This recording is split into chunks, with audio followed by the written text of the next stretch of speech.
Bonsoir, bienvenue tout le monde, bienvenue les gens en salle, bienvenue les gens en Zoom, bienvenue aux deux candidates du district du Vieux-Rosemont, donc Mme Roxane Mercier, l'équipe Ensemble Montréal, et Mme Dominique Olivier de Projet Montréal. Bienvenue, merci d'avoir accepté l'invitation. On se retrouve ce soir en quoi? Dans une soirée d'échange. Donc, en fait, je me présente, Denis Leclerc, directeur de la CDC de Rosemont, donc la Corporation de développement communautaire de Rosemont, le regroupement d'organismes communautaires du quartier, avec aussi un mandat de table de quartier, donc favoriser la concertation entre les acteurs du quartier, les différents réseaux, les différents secteurs d'intervention. Et il y a une tradition dans le quartier, c'est que la CDC organise des soirées d'échange comme ça à toutes les élections municipales, fédérales, provinciales. Pourquoi? C'est relativement simple, c'est rendre accessibles les candidats et candidates aux citoyens et aux organismes en un seul moment. C'est aussi favoriser la participation citoyenne et évidemment susciter une plus grande participation aux élections. Et évidemment, on veut rendre accessible, permettre aux citoyens de se faire une idée, de mieux connaître les programmes, les engagements, les forces, les personnalités des candidats ou des candidats. Donc, cette année, au municipal, on fait 4 moments d'échange comme ça.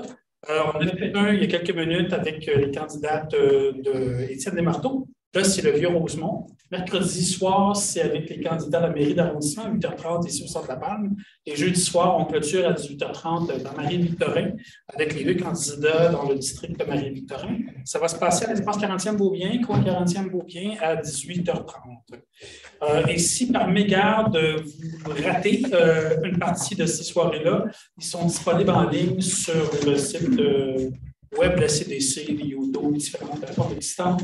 Dès demain, dès le lendemain de la diffusion, on les met en ligne jusqu'aux élections afin que les gens puissent mieux connaître les candidats et les candidats. Donc, on va y aller ce soir avec le deuxième dialogue avec les gens du Vieux-Rosemont. Donc, 2 candidatures dans le district. Merci beaucoup d'avoir accepté. Je vous explique grosso modo le déroulement, c'est relativement simple. Il y a 4 blocs principaux. Le premier, c'est on va vous donner l'occasion, en 3 minutes chacune, de vous présenter. Donc, c'est le pitch de vente classique que vous avez sûrement expérimenté dans le porte-à-porte ou dans les flyers ou les dépliants que vous donnez aux citoyens du quartier. Le deuxième, c'est une question qu'on vous a envoyée à l'avance sur le quartier Rosemont, les priorités. Troisième, on ouvre au public, donc des gens à la salle, des gens en Zoom, des gens qui avant ont posé des questions, on va vous les poser. On se garde la possibilité d'en ajouter une ou 2 questions, d'élargir le spectre de connaissances des candidats. Donc, ce sera des questions qui sont plus des questions qui viennent de l'ombre, qui n'ont pas encore été posées. Et on vous laisse un temps de clôture, donc le mot de clôture pour finir la soirée autour de, selon nous, 8h40, 45, ça devrait être pas mal terminé. Donc, sans plus tarder, on va commencer avec vous. En fait, on a tiré au sort. Ah oui, c'est vrai, on vous a mis la feuille. On a tiré au sort, puis c'est Mme Olivier qui va commencer ce tour-ci. Puis à chaque tour, on va alterner tout simplement. Donc, on vous donne 3 ou 4 minutes chacune pour vous présenter. On va commencer avec Mme Olivier. D'abord, bonsoir. Et puis, tout d'abord, merci beaucoup à la CDC de Rosemont de me donner la chance de venir me présenter à vous qui êtes à la maison, à vous qui êtes en salle ce soir. Je pourrais vous dire que mon histoire d'amour, puis j'ose l'appeler une histoire d'amour avec Rosemont, a commencé. Avec Rosemont, la petite patrie, c'est important de dire les deux, a commencé il y a déjà plus que 25 ans quand...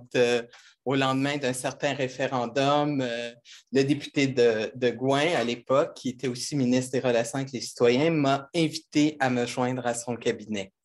Et là, j'ai fait une découverte, j'avais à peine une trentaine d'années, j'ai fait la découverte d'un tissu communautaire qui était riche.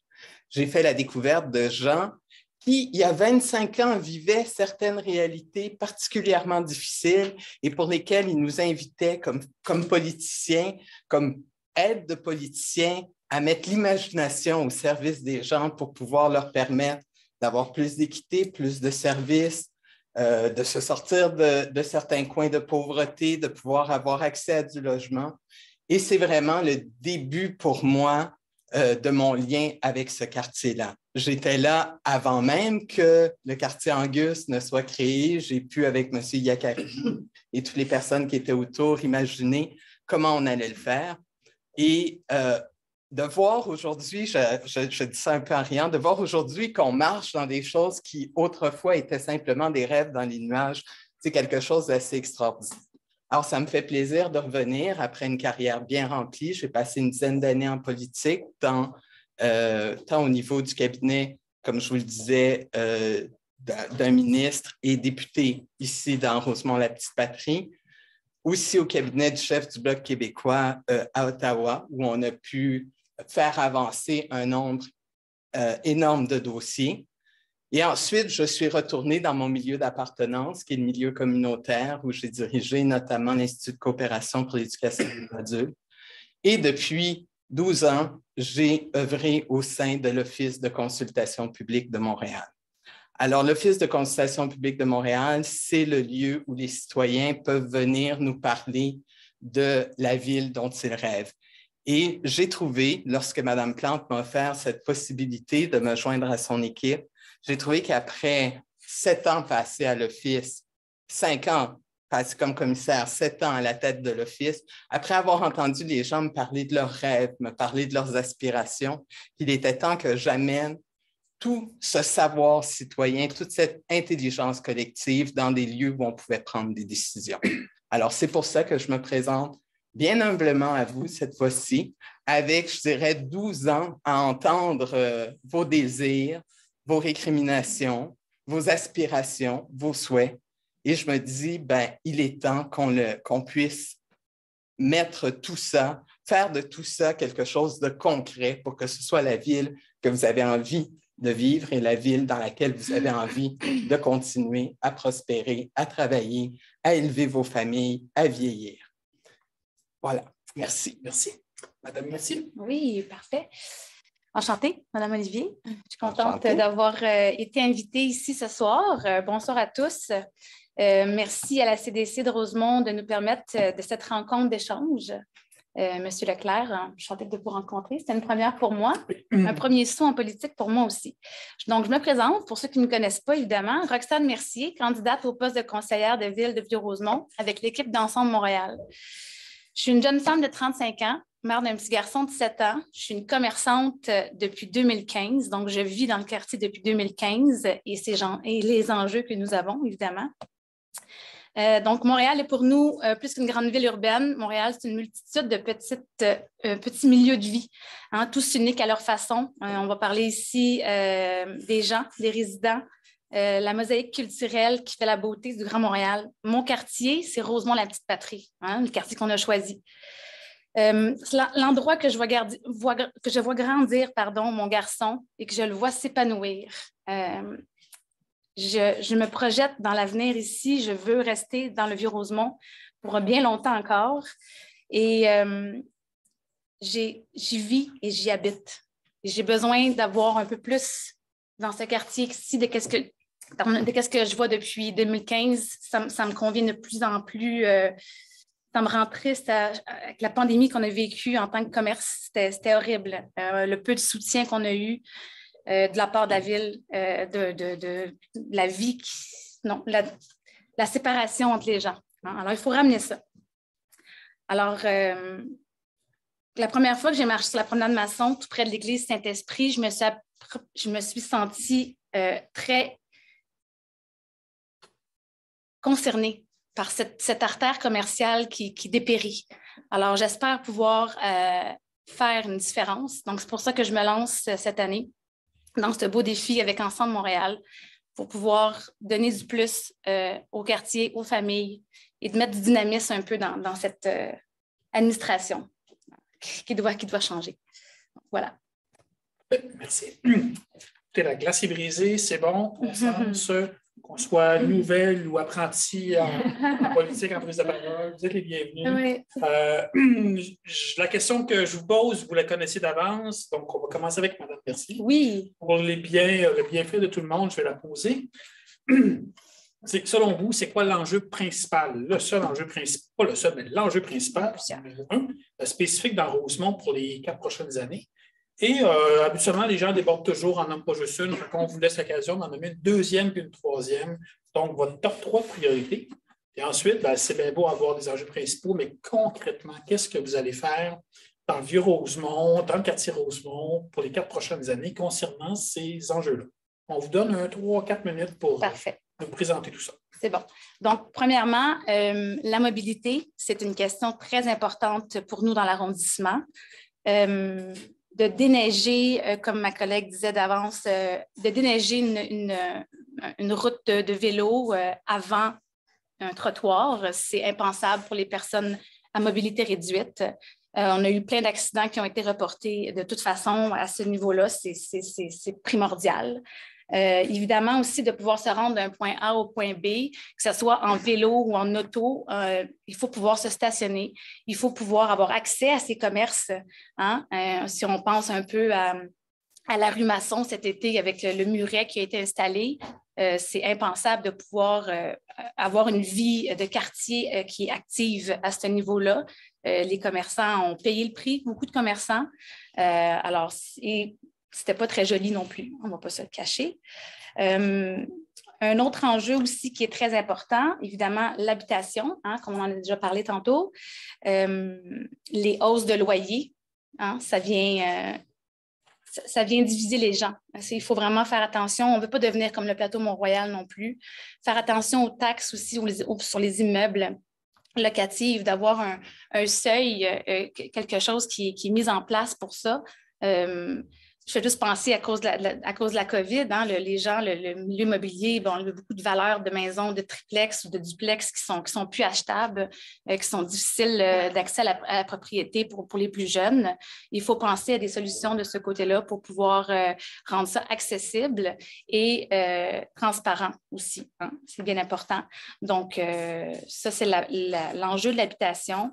Aussi, je voudrais mettre un point important. Il y a l'ancien site de la Commission scolaire de Montréal qui serait peut-être à développer sur la rue Sherbrooke. Là. Ça serait important aussi pour rendre des logements accessibles. Il faut investir là-dedans, à mon avis, pour être capable de rendre ça accessible à tous avec des prix raisonnables.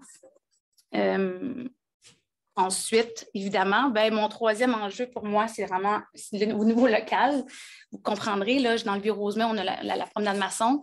Pour moi, c'est important de la rendre accessible, cette artère-là. C'est primordial. Donc, je pense un accès d'autobus qui se rend du métro P9 jusqu'à la promenade Masson, Molson, par exemple. Rendre ça accessible de cette façon-là et de pouvoir mettre de l'avant des commerces aussi qui sont situés dans l'est, donc de l'autre côté de Saint-Michel jusqu'à P9. C'est une partie de la rue Masson qui a été abandonnée dans les dernières années et décennies. Il faut faire quelque chose. Il y a beaucoup de gens qui résident dans ces secteurs-là, des gens que j'ai parlé qui sont à mobilité réduite, qui manquent de services de proximité dans cette région-là et qui n'ont pas d'accès pour se rendre au métro aussi. Alors, ça serait un enjeu très important à voir. Donc, c'est ça. Je t'ai rendu ici, mon troisième enjeu. Parfait. Merci. Madame Olivier. Bien, écoutez, je pense que si on aime le Vieux-Rosemont, si on aime Rosemont, la petite patrie, on ne peut pas avoir énormément d'enjeux qui diffèrent d'un candidat à l'autre. Alors, si l'idée, c'est de les mettre dans un ordre de priorité, moi, je dirais que pour moi, le premier, et ça va en lien avec l'ensemble de mon engagement toute ma vie, c'est la lutte aux inégalités. Et pour moi, la meilleure façon de ramener l'égalité dans le territoire public, c'est de commencer par s'assurer que tout le monde a un toit et un logement. Alors, c'est sûr que mon enjeu numéro 1 serait celui du logement, avec la question particulière du logement social et abordable. Parce que si on veut avoir des milieux équitables, des milieux mixtes, il faut que les gens puissent aller à la rencontre les uns des autres. Et pour ce faire, vous me demandiez tout à l'heure d'ajouter aussi des bouts pratiques de ce qu'on veut faire. Le candidat à la mairie de Projet Montréal, M. François Limoges et moi, on a rencontré récemment tous les organismes et on s'est engagé à faire un projet 100% social et communautaire sur le site de la STM. Pour nous, c'est important. Mais pour moi, ce qui était encore plus important que d'arriver à faire quelque chose d'entièrement social et communautaire, c'est de faire quelque chose de social et de communautaire en challengeant les règles qui existent déjà.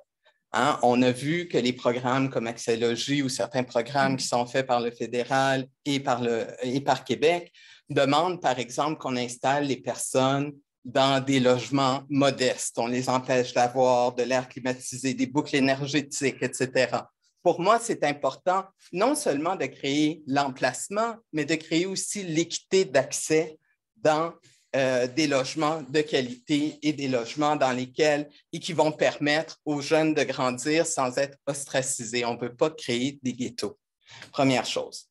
Deuxième chose qui est importante, c'est bien sûr la transition écologique. Et là-dessus, je dirais qu'il y a peu de partis, pour ne pas dire il n'y a aucun autre parti à Montréal qui a fait autant pour la transition écologique que Projet Montréal. Le verdissement, les vrais leviers de changement aux personnes qui veulent s'y impliquer, l'augmentation de la canopée, des espaces verts proches des milieux de vie, c'est ce qu'on a réussi à créer ou à amener à l'idée du développement de la ville. Donc, pour moi, c'est important qu'on continue à poursuivre systématiquement tous les gestes qu'on a posés pour pouvoir faire face à l'urgence climatique. Et le troisième, bien sûr, c'est les artères commerciales locales.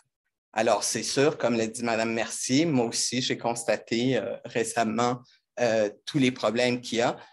Je dirais que ce qui m'allume, je me dis que quand on a une vision, on est capable de faire des choses qui vont changer. C'est sûr qu'on ne veut pas être le plateau, mais je regarde comment le rêve Saint-Denis a changé la vie des résidents de la rue Saint-Denis. Et je me dis, quand on fait les bons aménagements, qu'on a le courage de poser les bons gestes qui sont structurants, on se retrouve à terme avec des changements qui aident les choses. Aujourd'hui, sur Saint-Denis, par exemple, il y a 30 nouveaux commerces qui se sont installés. Après des années de travaux, ils ont réussi à prendre un air d'aller qui est intéressant. Alors, je me dis, pourquoi ne pas faire la même chose sur la rue Masson, c'est-à-dire trouver une identité forte à la rue Masson. On a réussi à le faire sur la Plaza Saint-Hubert. Ben, pourquoi ne pas le faire aussi sur la rue Masson et particulièrement, comme vous l'avez fait remarquer, dans la partie est, à l'est de Saint-Michel, qui a vraiment beaucoup besoin d'amour et qui, pris entre les travaux du SRB et une artère qui est quand même à forte circulation, a vraiment besoin d'amour. Donc, ce seraient mes 3 priorités avec des gestes concrets qu'on pourrait poser pour y arriver. Merci. On va aborder maintenant le bloc questions du public, donc soit qui viennent du web en Zoom, de la salle, où on a reçu des questions d'avance. Donc, je vais me permettre d'y lire, sauf peut-être s'ils viennent de la salle, je pourrais donner l'occasion à la personne de poser sa question directement. On va commencer avec une question classique du comité logement Rosemont, qui nous a fait parvenir aussi, en fait, la même question que le débat précédent, c'est sur le logement, parce qu'évidemment, c'est un incontournable. Les deux, vous l'avez nommé, donc évidemment, on est tous conscients que c'est un enjeu majeur actuellement à Montréal. Donc, dans un contexte où la crise du logement sévit sur plusieurs fronts, pénurie de logement, hausse de loyer abusive, parc de logement locatif malmené, qu'allez-vous faire très concrètement pour arrêter toutes les tentatives de ce qu'on nomme les rénovictions qui sont en augmentation fulgurante dans le quartier Rosemont? Donc, concrètement, qu'est-ce que vous allez faire pour tenter d'arrêter les rénovictions?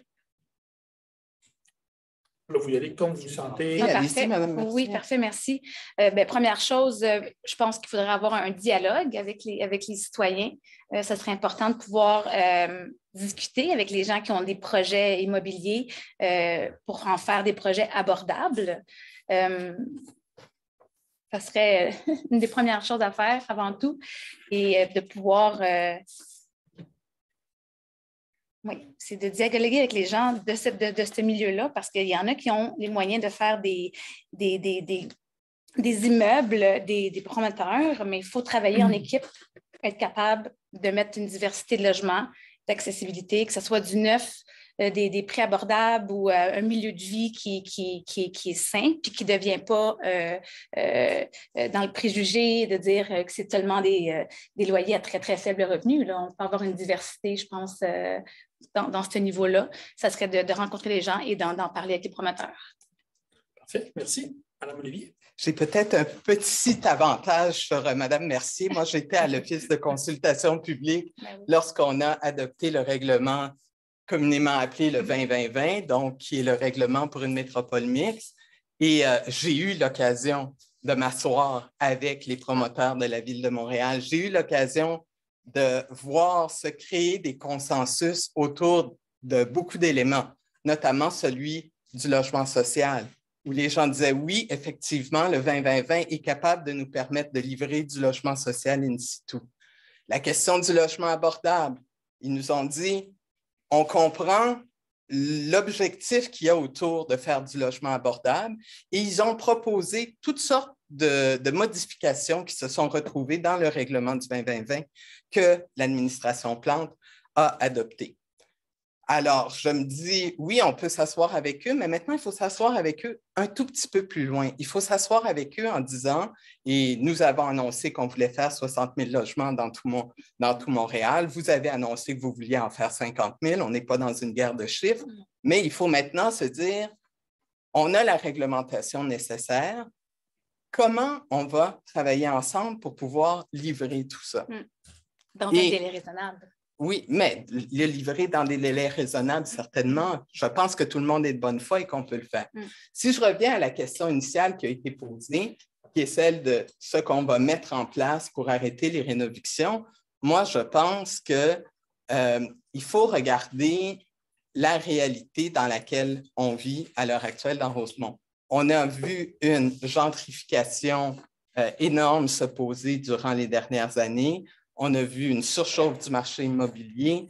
Donc, il faut effectivement regarder quels sont les règlements qu'on peut mettre en place pour arriver à contrôler ces choses-là. Alors, bien sûr, c'est les permis de rénovation. Je faisais encore du porte-à-porte sur la rue d'Orléans et on m'a parlé de voisins qui ont transformé des triplex ou des quadruplex en condos.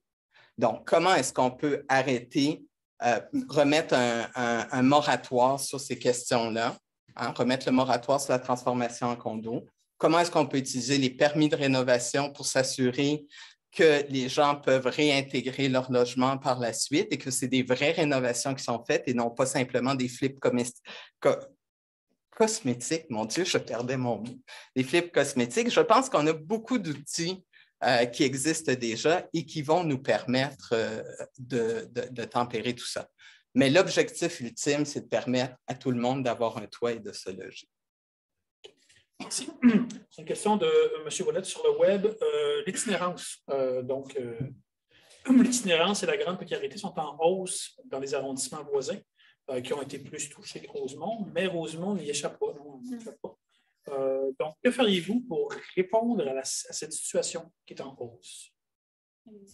Ben moi, je pense qu'on a déjà annoncé de façon assez claire le plan que Projet Montréal a sur la question de l'itinérance. On a doublé les budgets, on compte doubler les budgets qui sont octroyés aux organismes qui viennent en aide aux personnes en situation d'itinérance. On a mis dans notre programme le fait de pouvoir construire des logements qui sont destinés aux personnes qui désirent sortir de la rue. On a travaillé sur des règlements pour protéger les maisons de chambre, qui sont, on le sait souvent, la première façon pour les gens de réintégrer la société. Et moi, je pense qu'il faut aussi qu'on réfléchisse à quels sont les modèles d'accompagnement qu'on peut offrir pour pouvoir faciliter la réinsertion des personnes qui veulent sortir des situations d'itinérance. Je pense notamment peut-être parler des arrondissements voisins. On a vu, par exemple, comment fermer des centres de jour dans certaines parties de la ville peut transporter l'itinérance dans d'autres quartiers. Tous les organismes communautaires qui travaillent très fort pour lutter contre la précarité des gens, bien, je pense que c'est important qu'on soit capable de leur donner le genre de soutien dont ils ont besoin. Merci. Monsieur Ouellette, bonsoir. Une très bonne question. La question qui revient, ça vient un peu peut-être de la crise du logement qui perdure depuis plusieurs années. L'administration actuelle avait 4 ans et plus pour pouvoir participer à régler le problème de la crise du logement. Ça n'a pas été fait. Et je crois aussi que c'est un peu la base aussi du problème de l'itinérance. Les gens n'ont pas de logis, n'ont pas de soutien. C'est sûr qu'il y a beaucoup de travail à faire. On ne trouvera pas la solution aujourd'hui, en tout cas pas moi. Je peux aimerais pouvoir avoir la chance d'y participer, mais c'est une très grande question et c'est désolant de voir qu'il n'y a pas assez qui a été fait jusqu'à présent.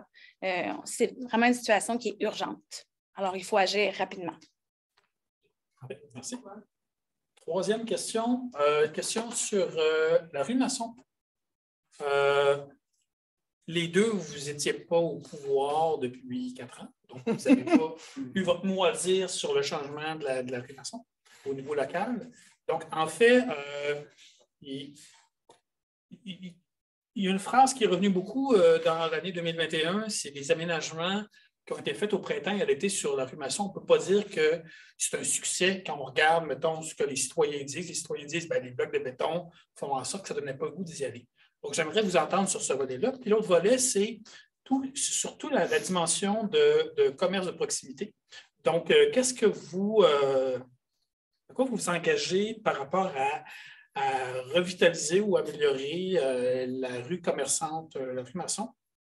Et je mets le troisième volet, en fait, c'est lors du Forum social de 2018 dans Rosemont, qui a regroupé 400 personnes au Collège de Rosemont et consulté 1600 personnes.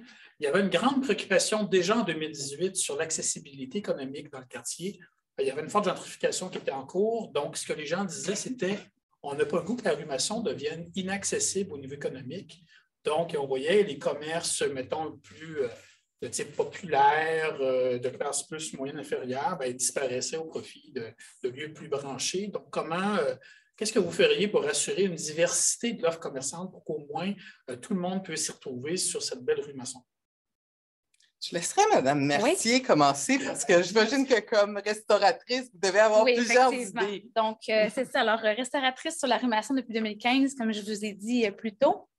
Donc, c'est sûr que c'est un sujet qui est très important pour moi, la promenade Masson. On va y aller avec la première chose. Bon, les fameux blocs de béton qu'on a eus cet été sur l'artère commerciale. Malheureusement, c'est un projet qui n'a pas bien été du tout. Ça a été probablement voté, je ne sais pas par qui, mais on n'était pas tous d'accord. Les commerçants, les citoyens n'ont pas été consultés aucunement.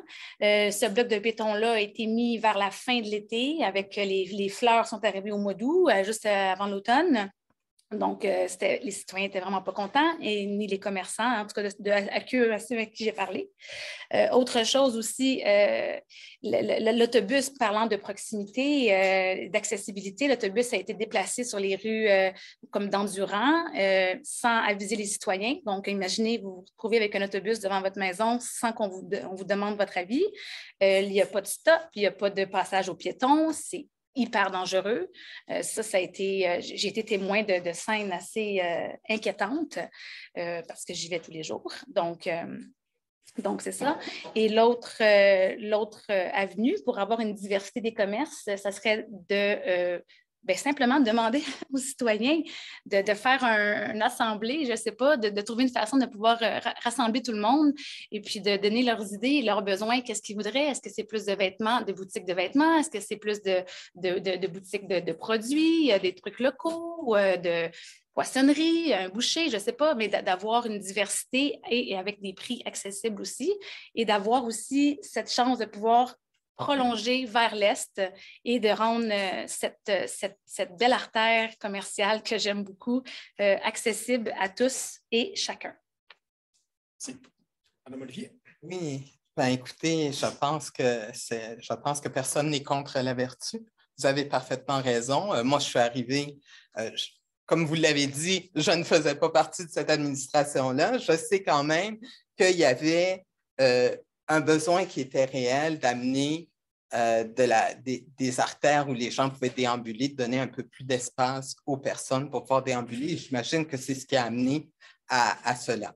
Pour avoir parlé avec les gens de la SDC, pour avoir parlé avec plusieurs commerçants sur l'avenue, il est assez clair que les gens veulent rendre la rue Masson agréable, attractive.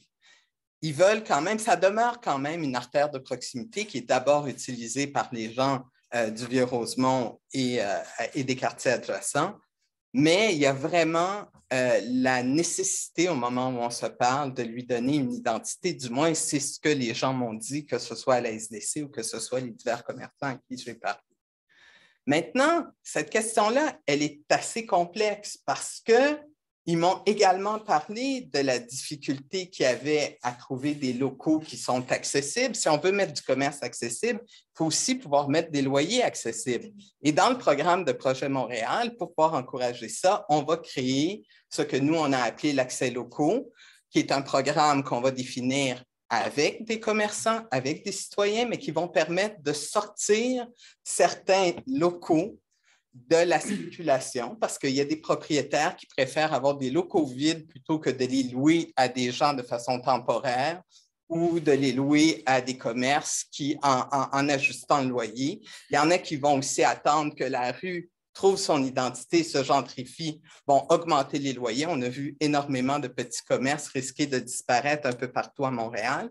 Et c'est ce à quoi on veut mettre fin. Puis on veut y mettre fin de façon pérenne, de la même façon qu'on réussit par nos programmes de logement à sortir certains parcs immobiliers ou certains terrains du marché spéculatif. Donc ça, c'est une des choses qu'il faudra faire.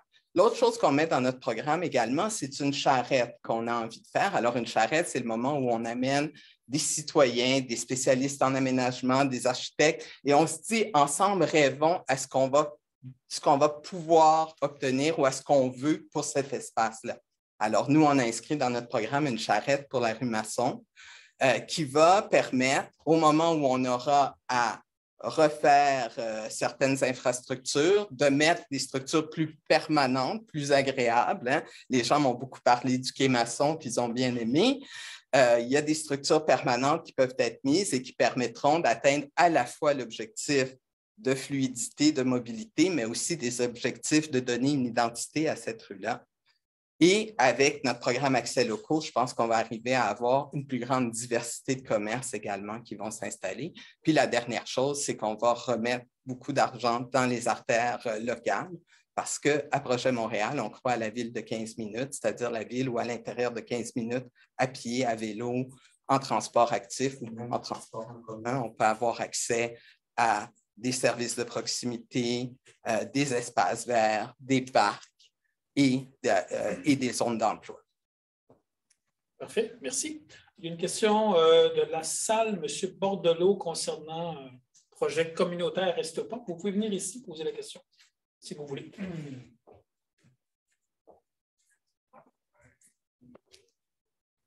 Oui, bonjour. Écoutez, moi, je suis impliqué dans un groupe ici. L'idée c'est une priorité qui avait été décidée lors de la consultation Décider-Rosemont ensemble, la dernière, d'établir un projet de resto-pas, pas à Montréal, mais dans Rosemont, c'est-à-dire un resto communautaire et abordable. Donc, ma question est un peu à deux volets. Êtes-vous au courant du projet? Et deuxièmement, si vous êtes en faveur, comment est-ce que la ville ou l'arrondissement concrètement pourrait soutenir un tel projet? Merci, M. Bordelot. M. Bordelot, bonsoir. En fait, non, je ne suis pas au courant de ce projet-là qui avait été discuté. À quel moment ça a été? C'est tout récemment ou ça fait… En 2018. En 2018, OK, ça avait été discuté.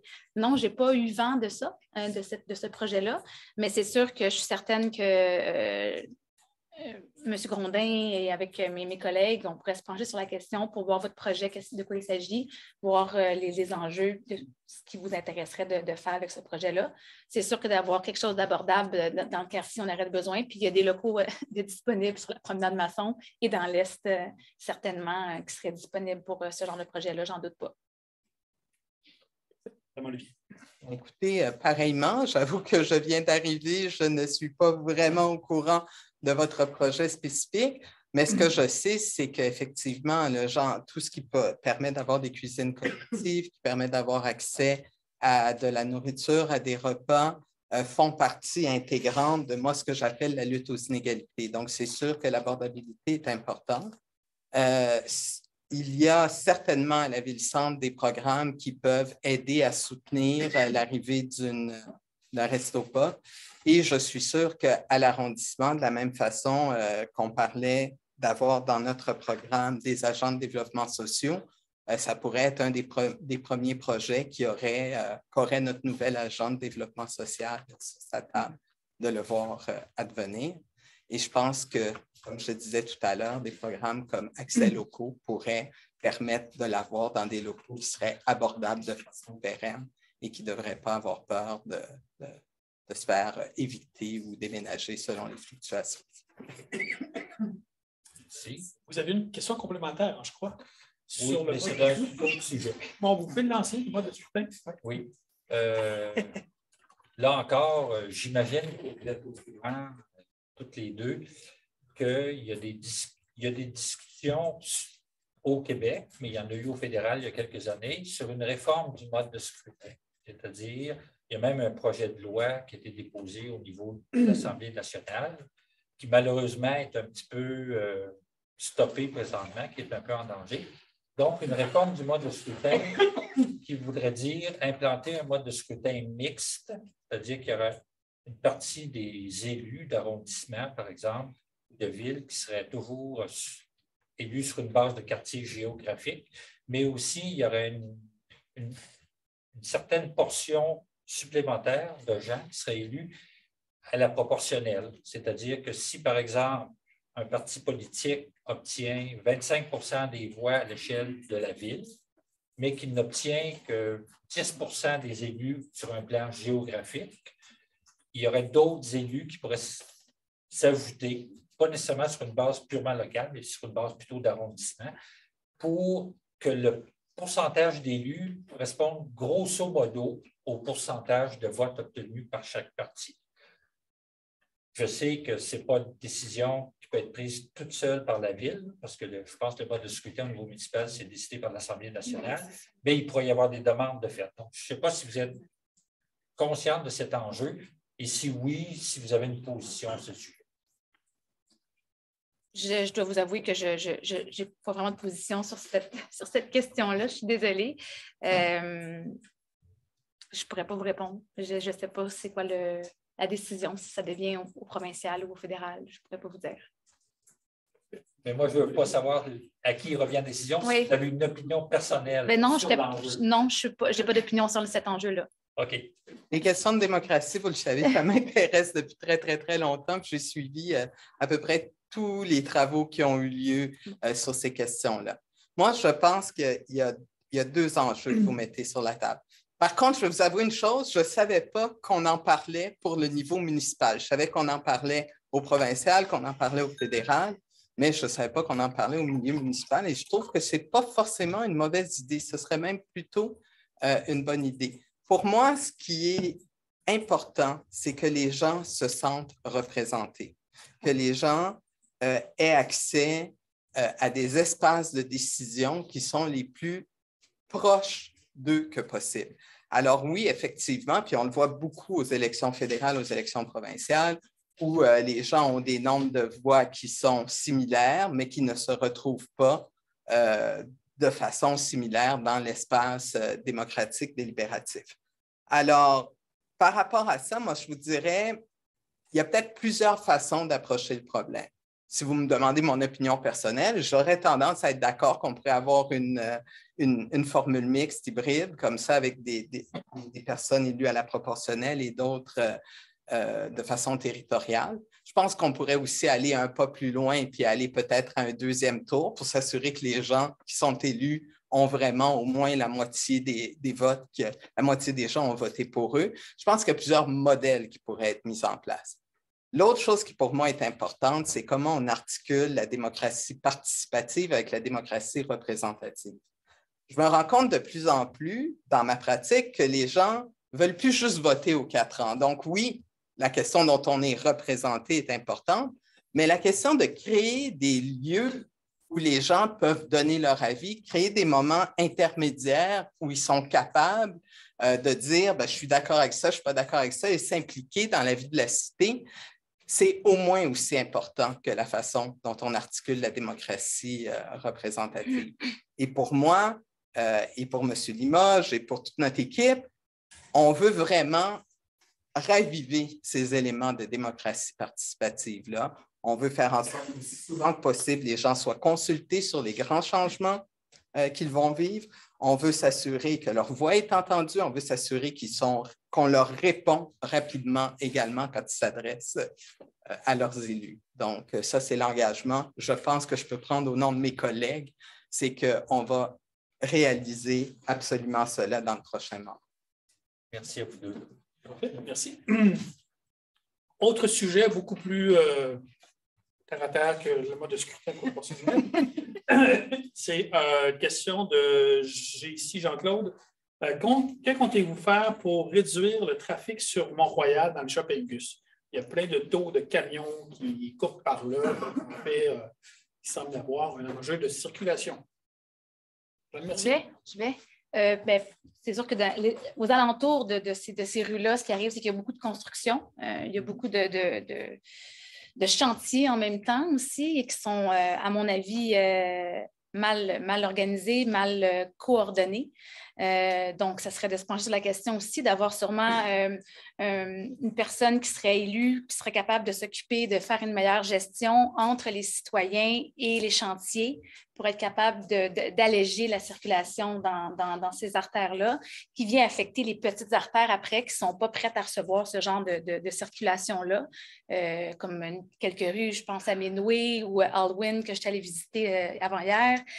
Ces rues-là, les résidents sont inquiets parce qu'il y a beaucoup de gros trafic qui se produit dans ces petites rues-là à cause que les gens veulent éviter le trafic. Donc, ce serait vraiment d'avoir quelqu'un qui s'occupe de faire la gestion entre les chantiers et les citoyens pour bien connaître les enjeux puis qu'est-ce qui est important pour la sécurité des citoyens, évidemment. Merci. Mme-Olivier.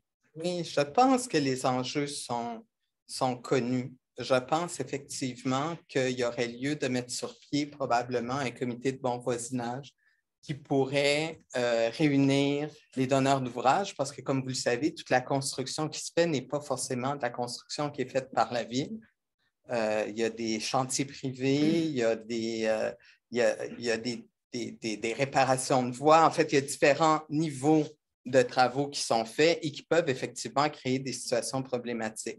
Alors, pour moi, l'idée d'un comité de bon voisinage qui réunirait les parties prenantes pour pouvoir parler de mesures de mitigation, ce serait probablement la voie la plus porteuse, surtout sachant que les chantiers ne sont pas des chantiers qui vont s'éterniser, ils ne sont pas là pour des années. Donc, c'est vraiment des moments très précis et de voir comment est-ce qu'on peut prendre en compte les besoins et les réalités des uns et des autres et faire en sorte que souvent, ça peut être réglé par de l'information ou ça peut être réglé par certains changements de règlement ou ça peut être réglé par des aménagements temporaires. Donc, s'assurer qu'on les met en place au bon moment.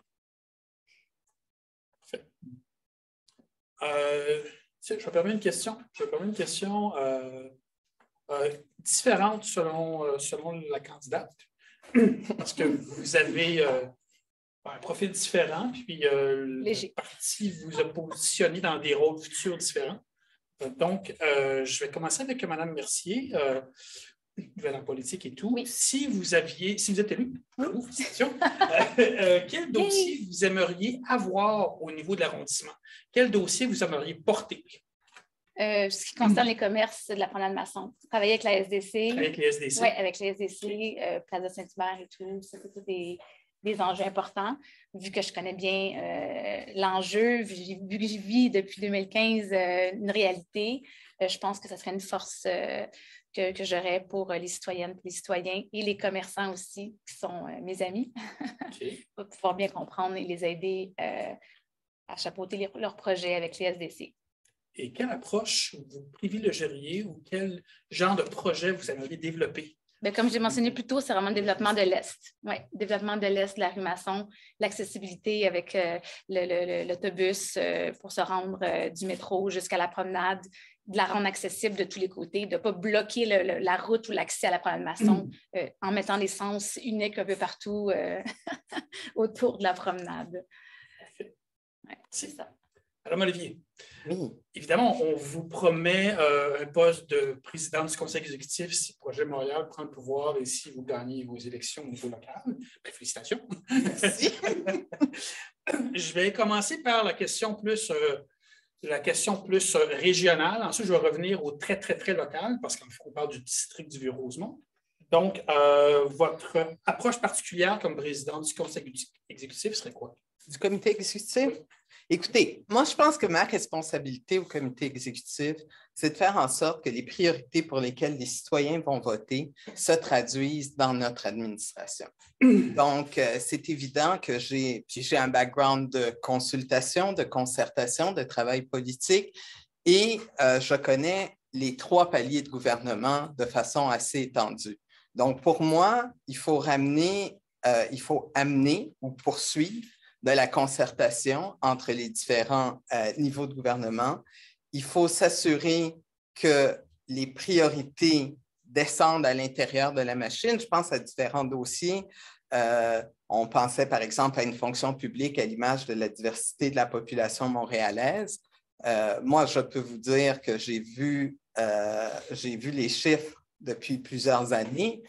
Et je sais que le coup de barre, le vrai coup de barre, a été donné à l'arrivée de Projet Montréal lorsqu'ils ont constaté ce qui s'était passé et qu'ils ont un programme très, très, très concret pour l'avenir. Ils ne parlent pas seulement de vivre ensemble, ils sont capables de mettre des mesures pour le faire. Alors, pour moi, c'est important que cette concertation-là se traduise à l'intérieur, ou ces consensus se traduisent à l'intérieur de la machine. L'autre chose, je vous dirais, connaissant la force de la consultation et de l'intelligence collective, il est clair qu'il faut que ce soit un travail d'équipe. Donc, pour moi, et c'est un peu l'invitation à laquelle j'ai répondu, tout ne peut pas s'organiser autour de la personnalité du seul maire ou de la seule figure du premier échevin, mais vraiment constituer un travail d'équipe où on écoute tout le monde, où on met tous l'épaule à la roue, où on prend les bonnes idées et qu'on s'assure surtout qu'on fait les consensus autour des grands objectifs pour le bien commun. Question au niveau local maintenant. Allez-y. Les citoyens ont déjà nommé par le passé dans le Vieux-Rosemont avec des candidatures, je ne sais pas de prestige, mais des candidatures qui avaient des fonctions importantes au niveau de la ville, le peu de disponibilité dans certains cas des élus, parce qu'évidemment, c'est très prenant des fonctions comme ça. Donc, qu'est-ce que vous allez faire concrètement pour rester disponible ou être disponible auprès des citoyens avec des fonctions aussi importantes que ça à la Ville de Montréal? Donc, comment les gens du Vieux-Rosemont vont retrouver Mme Olivier comme simplement conseillère de ville dans le district du Vieux-Rosemont? Je trouve ça amusant que vous me posiez la question parce que d'abord et avant tout, moi, depuis le premier jour, puis vraiment le premier jour, hein, on a annoncé ma nomination le dimanche à 11 h du matin, puis à 1 h, j'étais dans des assemblées de ruelles avec M. Limoges, avec Mme Plante. Je suis une personne de proximité. J'ai fait du travail de proximité toute ma vie, même comme présidente de l'Office de consultation publique. Vous pouviez me trouver sur le coin de rue en train de prendre les opinions des citoyens. Parce que moi, je crois que quand on veut aspirer à représenter du monde, il faut être certain qu'on a la disponibilité nécessaire et l'écoute nécessaire pour pouvoir répondre à leurs préoccupations quotidiennes. Alors, j'aurais tendance à vous dire que le passé, dans mon cas, est garant de l'avenir. Donc, je suis une personne de terrain, je compte demeurer une personne de terrain et j'ai la chance extraordinaire de pouvoir m'appuyer sur une équipe avec un candidat à la mairie qui est déjà très présent. Il a fait ses preuves dans Saint-Édouard pendant les années où il était nommé, avec des candidates comme Mme Alnéus, qu'on a entendu tout à l'heure, qui a énormément de disponibilité d'esprit. Donc, je pense que ce qu'on propose aux gens, c'est une équipe qui va travailler ensemble pour l'ensemble de Rosemont Petite-Patrie. Une journée semaine en moyenne? Ce sera le temps nécessaire. Ce sera le temps nécessaire. Okay. Moi, ce que je dis aux gens dans mon porte-à-porte et que je suis prête à réitérer, c'est que si vous me téléphonez, vous aurez une réponse, ou si vous vous adressez à moi, vous aurez une réponse dans les au plus 72 heures. Je pense que c'est quelque chose à quoi on doit tendre, d'entendre les gens puis d'être capable rapidement de répondre à leurs préoccupations. Parfait. Merci.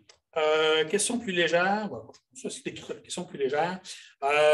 Une citoyenne en ligne qui, je ne suis pas sûr de bien lire, fait qu'on me corrigera si j'ai dit le bon chiffre. C'est on vous donne un budget surprise et discrétionnaire. L'argent discrétionnaire, c'est toujours le fun, on peut le dépenser vite. Donc, on vous donne à dépenser si le 31 décembre 2021, pour le Vieux-Rosemont, 1 million de dollars. Wow. Donc, vous avez 1 million de dollars, comment vous dépensez pour le Vieux-Rosemont d'ici à la fin décembre 2021? Éclatez-vous. C'est beaucoup d'argent. Je peux débuter? Oui, parfait. C'est sûr qu'il faudra en redonner au SDC, hein, évidemment. 1 million, c'est beaucoup, mais on pourra en prendre une partie pour redonner, pour aider les commerces qui ont eu des difficultés durant la pandémie. Donc, pouvoir réinvestir dans la SDC. Je pense que les SDC le demandent aussi pour rattraper le temps perdu, là, les années qui ont été plus difficiles. Au cours des 12 dernières années, en fait, je pense. C'est ça le problème. Il faudrait faire un peu de changement. Donc, oui, redonner ce qui devrait revenir au SDC pour que ça soit redistribué à leurs membres. Ensuite aussi, je connais une dame qui chapeaute, qui est présidente du Centre des femmes de Rosemont. Elle a un rêve depuis 15 ans. Donc, ça serait d'aider à faire ce rêve-là. Son rêve, ça serait, je vais vous le dire, ça serait de pouvoir avoir une résidence, une maison, un logement qu'on pourrait aménager de façon comme une halte pour les femmes dans le besoin. Donc, ça serait juste un répit, en fait. Ce n'est pas nécessairement une maison d'hébergement, mais vraiment un répit pour les femmes qui sont en difficulté, soit de violence ou de difficultés financières ou pour des ressources quelconques. D'aller pouvoir chercher de l'aide, puis de prendre une pause sans jugement, de pouvoir consulter les intervenantes et les gens qui seraient mis à leur disposition pour les aider à prendre des bonnes décisions pour chacune d'elles. Donc, ça serait 1 million. Je pense qu'on pourrait faire beaucoup de choses avec ça. C'est une très noble pensée. Puis j'avais à peu près la main. J'entendais le week-end dernier des gens nous dire que avec toute la pandémie, les centres qui accueillent des femmes en situation de violence ont des problèmes et qu'il faudrait peut-être penser à louer quelques appartements qui pourraient servir en situation d'urgence les premiers 48-72 heures quand il faut sortir les femmes, les familles de là pour les amener ailleurs.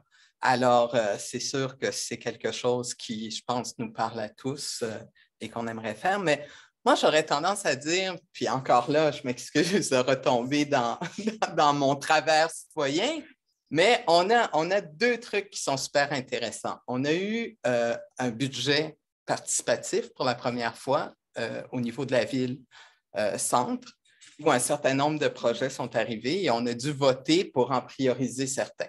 Dans l'arrondissement Rosemont-la Petite-Patrie, nous avons aussi des projets d'initiative citoyenne auxquels on donne 10 000 $ pour pouvoir aller un peu plus loin.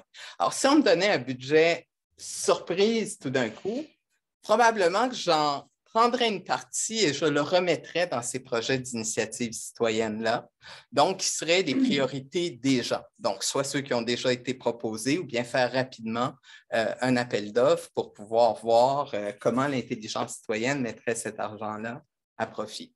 C'est sûr que j'en mettrai une partie pour consolider le tissu communautaire qui en a bien besoin, à mon avis. Donc, on dit souvent que le premier problème du communautaire, c'est la précarité de son financement. Et je suis sûre qu'ils auraient des projets prioritaires aussi à nous mettre sur la table. Et des fois, un tout petit peu d'argent va très, très loin mis entre les mains des bonnes personnes. Et finalement, je me garderais un petit budget pour les enfants. Parce que moi,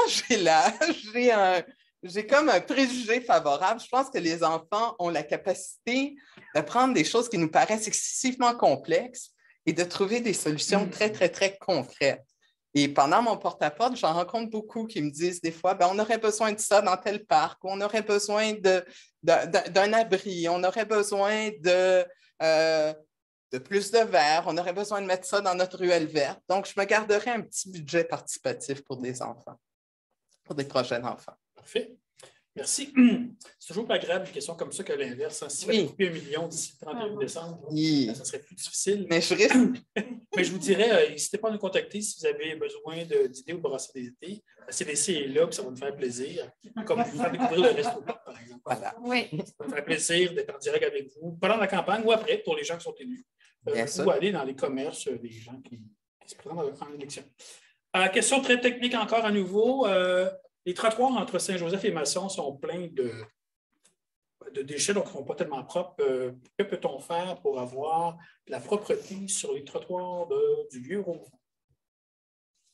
Ben, écoutez, moi, je vous dirais que la propreté, c'est une priorité pour l'administration, puis c'est sûr qu'il y a toujours place à l'administration, à l'amélioration, pardon. C'est clair que la pandémie a exacerbé certains problèmes de propreté.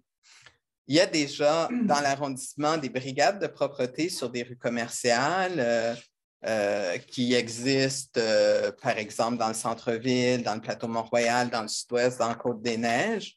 Et je pense que ce serait intéressant qu'on amène ce concept-là aussi ici de façon plus pérenne dans Rosemont-la-Petite-Patrie. On a déjà des brigades qui se promènent en alternance dans une quinzaine d'arrondissements, mais ce serait intéressant d'en avoir de façon plus pérenne là-dessus. Il y a 775 employés de la ville qui travaillent présentement déjà sur les questions de nettoyage de ville et de propreté. Et il y a également des programmes qui sont mis en place pour aider notamment des personnes en situation d'itinérance à se réinsérer en emploi à travers ce genre de projet-là. Donc, pour moi, ce serait d'en faire un peu plus. Okay, merci. Parfait. Moi, je dirais, premièrement, d'augmenter le nombre de poubelles disponibles au coin de rue, dans les artères qui sont très achalandées. On remarque facilement quand on marche sur la rue des poubelles qui débordent, avec la mention de ramener ses poubelles chez soi. C'est quand même un petit peu cocasse. Donc, ça déborde. Le triage est mal fait. Et d'arrêter de réduire aussi le passage des camions qui les ramassent.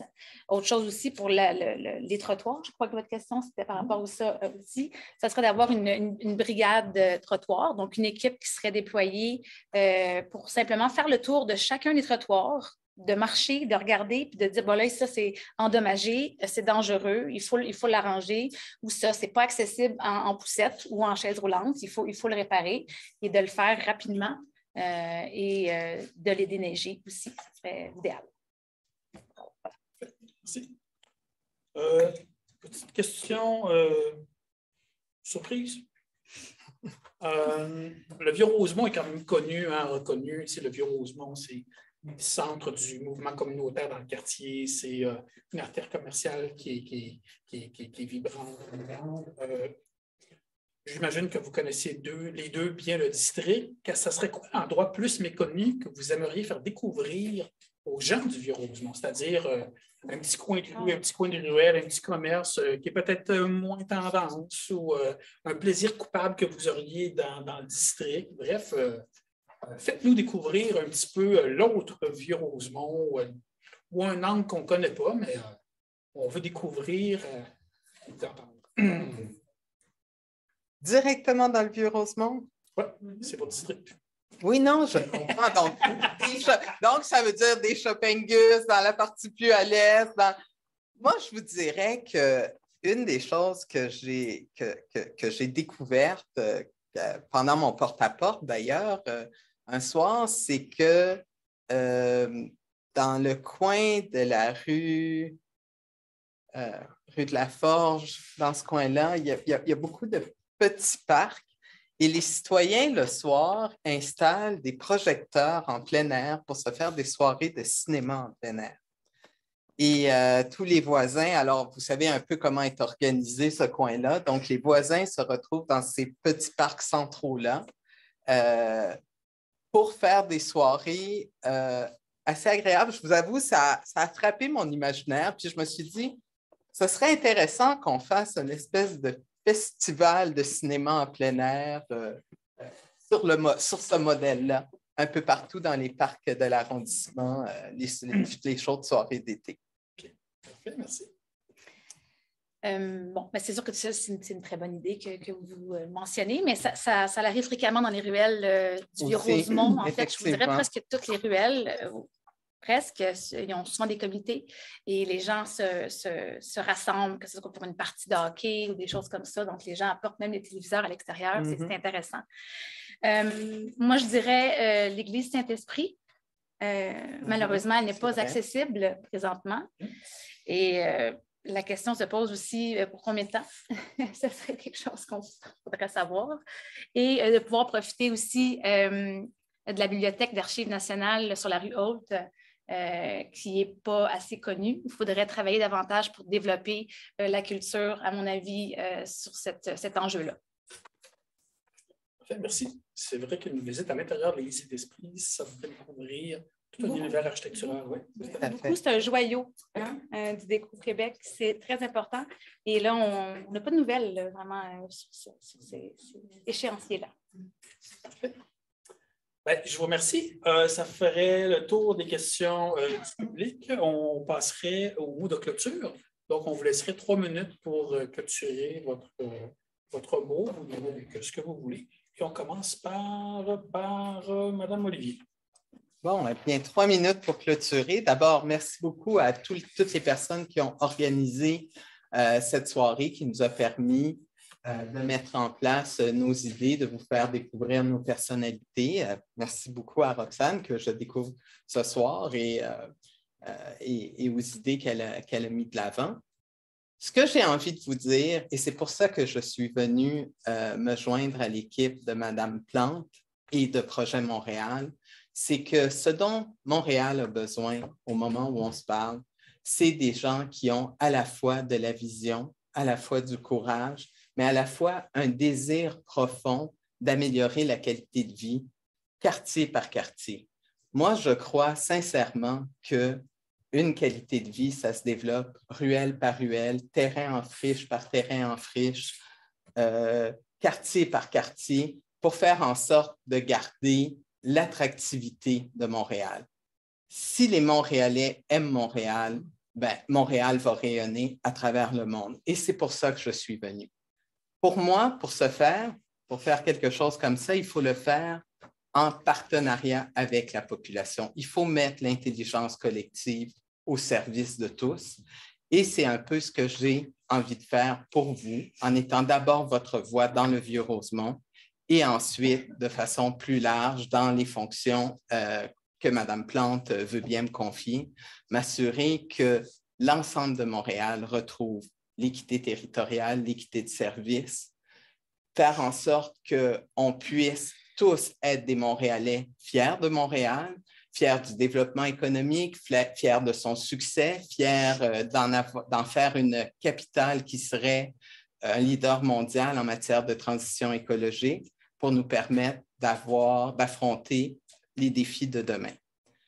Alors, j'ai envie de vous dire, nous sommes devant un choix, une vision collective, une vision qui s'appuie sur les désirs des citoyens, une vision qui s'appuie sur des décisions parfois courageuses qu'il faut prendre pour préparer demain, mais aussi une vision qui s'appuie sur les besoins quotidiens que les gens nous ont exprimés au fil des ans. Et c'est ça que nous avons à vous proposer pour aujourd'hui et pour demain. Donc, Projet Montréal, pour moi, c'est le même. Merci. Merci, Mme Olivier. Merci. Bien, je suis vraiment heureuse d'avoir cette chance-là de pouvoir faire partie de l'équipe d'Ensemble Montréal avec M. Coderre et M. Gilles Grondin. Et je rencontre beaucoup de gens depuis les dernières semaines, derniers mois, qui m'impliquent davantage et me concernent davantage à vouloir faire partie de cette équipe-là et de pouvoir m'impliquer davantage auprès des citoyennes, des citoyens. Je pense que je suis la bonne candidate pour vous parce que j'habite mon quartier, j'y vis dans mon quartier, je suis présente, je suis disponible, accessible, dynamique et très concernée par les enjeux du Vieux-Rosemont et de la vie autour du quartier. Et de l'accessibilité, pour moi, c'est vraiment important. On doit mettre de l'avant le Vieux-Rosemont. On est au centre au centre de l'île, il faut avoir une meilleure visibilité et une meilleure accessibilité. Puis je suis persuadée que je suis la bonne candidate pour vous. Alors, merci et bonne soirée. Merci, Mme Mercier. Merci. Merci, Mme Olivier. Ça met fin à la partie formelle. Donc, merci aux gens dans la salle. Merci aux gens sur le Zoom. Pour aller voter, c'est relativement simple, mais je n'ai pas les détails. C'est votre participation le week-end prochain, donc samedi, dimanche. Et ensuite, c'est le vote classique, mais sur 2 jours cette année. Donc, le samedi 6 novembre et dimanche 7 novembre. Le résultat du vote le 7 novembre au soir. Au moins, ce n'est pas le 4 novembre au soir. Voilà. On vous remercie d'avoir été là. Prochain rendez-vous, c'est mercredi soir. Les candidats à la mairie vont échanger ici même, au Centre La Palme, de 18h30 à 20h30. Et jeudi soir, c'est Marie-Victorin, espace 40e Beaubien. On vous remercie. Merci beaucoup tout le monde. Puis on se donne rendez-vous dans quelques jours, dans 2 jours pour la suite. Merci, au revoir.